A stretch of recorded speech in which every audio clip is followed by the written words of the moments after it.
guys, welcome back to Shanjok. Today I just made a fire alarm. So what to do here? So I got this 9-volt battery of high volt, and I got a switch, anode wires and cathode wires too, and I got this buzzer, and I got, you might be wondering that what is this? This is called a tube light starter.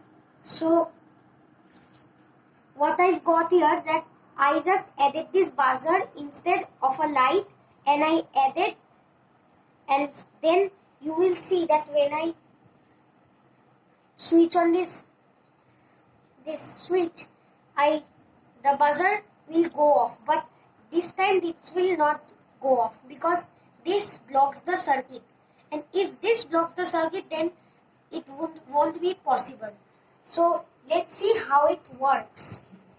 So I got this light bulb starter and this high volt battery.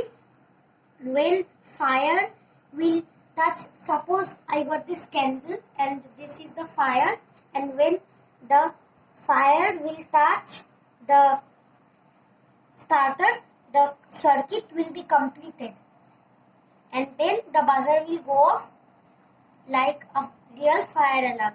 So now I will light the fire. So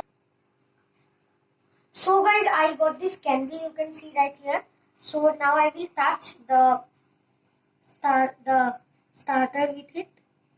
So first I have to switch on this switch. Now the circuit is halfway completed, and now let's see.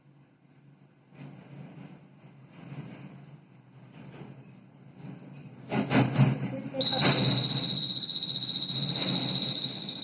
You saw that? So you saw that? So you saw that the circuit, and because it's hot, that's why. And when it is hot, then like the buzzer go off, and when it cools down, then the buzzer stops, and then the circuit is again half. So let's switch off the switch. So how do you like that video? Goodbye, and subscribe and hit that bell icon beside the subscribe button.